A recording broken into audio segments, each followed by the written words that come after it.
मोगाच्या भावान भयणो, जायते फावटी आमी फोटो काडटात ओ आमचें पेंटींग करतात तेन्ना न्हू आमचे हो फोटो काडटा तेन्ना त्या फोटवाक पळयत जाल्यार आमची पर्सनॅलिटी ओ आमचें कॅरेक्टर आमकां दिसून येता. कित्याक आमी फोटो काडटा तेन्ना एक कसले बरे जाग्याचेर वचून फोटो काडटलीं वो कितें बरी मार्गेली वस्त आसा थंय उबी रावन काडटलीं वो पेंटींग करता जाल्यार बरे भशेन एक जाग्यार वचून आमी करतलीं. पूण आमी चिंतून पळया केन्ना कोण एक फामाद मनीस केन्ना ताचें पिक्चर आमी पळयलां काय तो एक झाडू घेवन आसा वो एक मॉप घेवन आसा काय तसलो.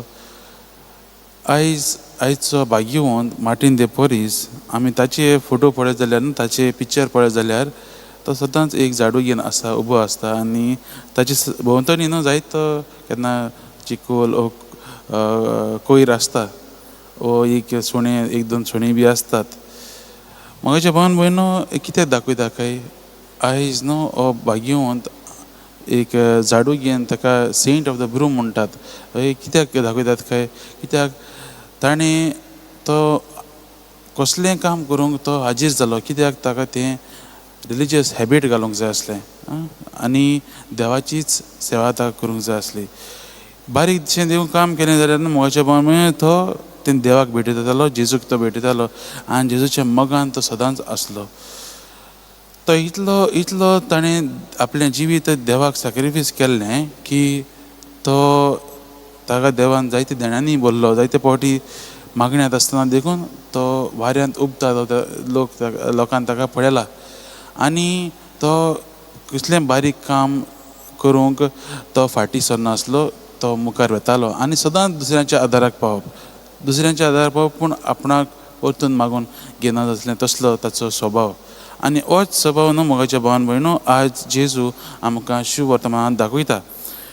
आमी आयचें शुभ वर्तमान गेल्ल्या शुभ वर्तमानाचें शेनवारा दिसा वाचलें ताचें एक कंटिन्युएशन. जेजू एक मुखेल फारिजाच्या घरा जेवणाक आयिल्लो आसा आनी थंय एक पिड्येवंत मनशाक तो बरो करता आनी ताचे उपरांत जेजू हीं उतरां ह्या फारिजाक म्हणटा.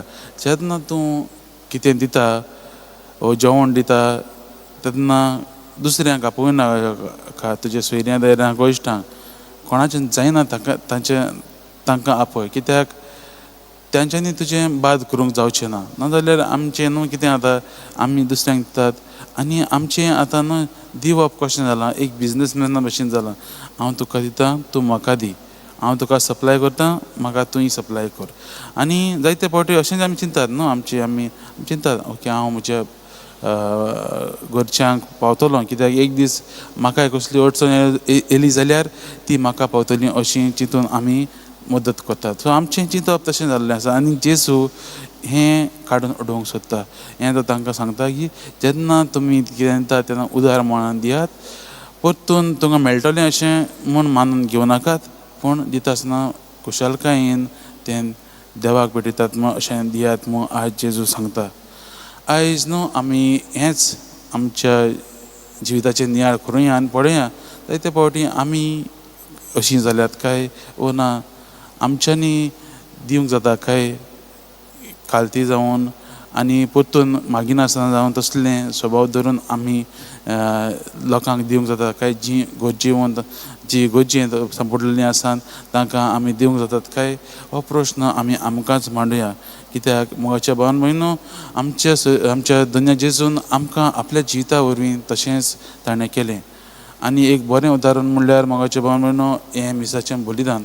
ह्या मिसाच्या बलिदानान जेजू आपलें जिवीत आमकां दिता, आपली कूड आनी रगत तो आमकां शेवंक दिता, आमकां व्हड येवंक आमचें जिवीत बरें करूंक तो आमकां दिता. आनी तो परतून मागिना जाल्यार देखून तो आमकां दीत आसा.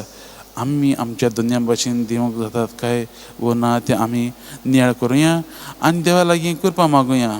आयज वाचपाचें नियाळ करता आसतना आनी हे भाग्यवंताचेर जो आमकां काल्तिकायेचें आनी आख्खें जिवीत उदारपणान दिवपाचें तो आमकां नमुनो जाता तेच भाग्यवंताचेर नदर मारून आमी आमचें जिवीत असलेंच कालतीपणान ल्हानविकायेन आनी उदार मनाची जावंक आमी देवा लागीं कृपा आनी बळ मागुया.